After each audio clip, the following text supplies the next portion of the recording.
We're with Dan Rice, Nebraska dairy producer and part of the DMI team here at World Dairy Expo. And Dan, how's life treating you?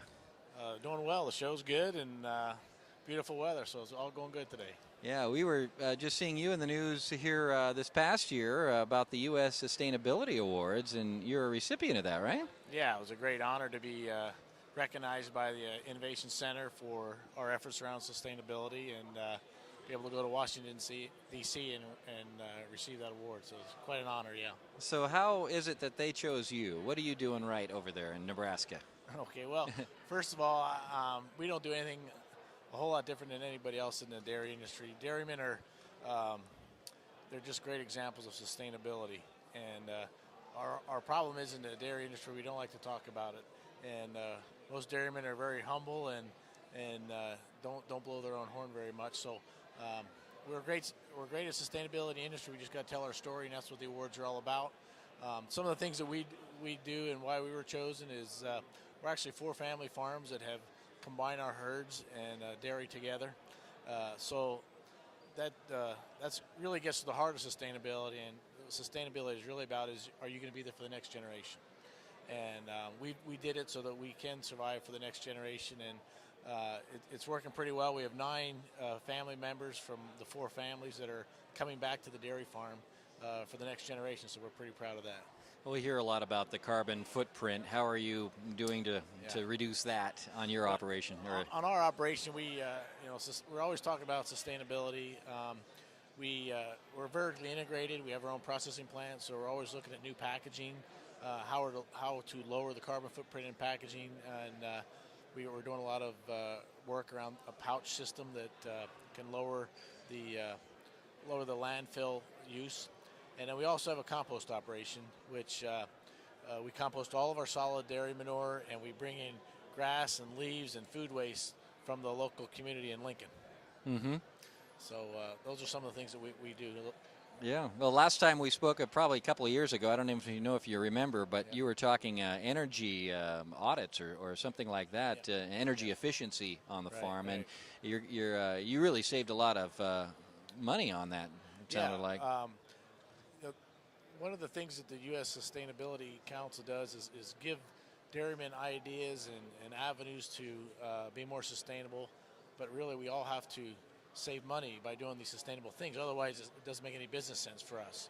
So one of the first things we did was an energy audit, and the USDA actually helped fund that program. And what it showed us was ways that we can be more efficient and we can save money by doing some little things on our dairy farm.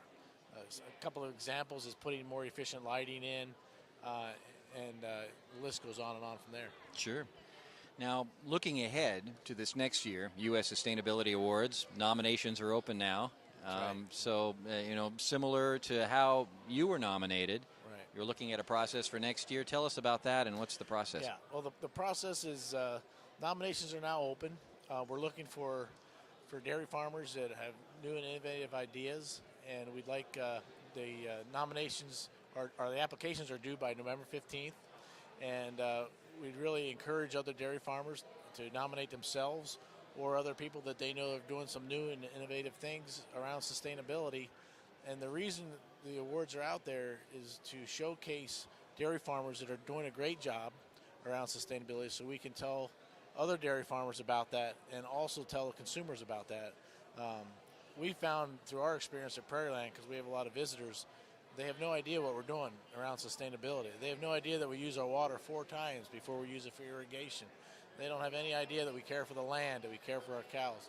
So we have to tell these stories. And that's the great thing about the Sustainability Awards. It gives us an avenue to do that. So the nominations are now open. They're going to close. The applications are due November 15th, and hopefully we can get a great group of people. Are there different geographical locations that are more sustainable than others, or it's all operational from a dairy perspective? Actually, they've been doing this for this will be the 3rd year, and it's really been a great group of people from all over the country. And one of the criteria of the judges are how easy it is for other dairymen to adapt the practice that you're being recognized for. And so it really varies of why people get the award, and it really doesn't matter by region. So there is somebody out there that really needs to be noticed, that maybe somebody else, and you say farmers have a tough time touting themselves, nominating themselves, but you can nominate yourself if you want. You can, that's exactly right. And if you go on to usdairy.com/sustainability, you can get the application, and it's a pretty painless process. It really is. All right. Well, Dan Rice, thanks for stopping by. Appreciate it. Dan Rice, a Nebraska dairy producer, and this update brought to you by your Dairy Checkoff.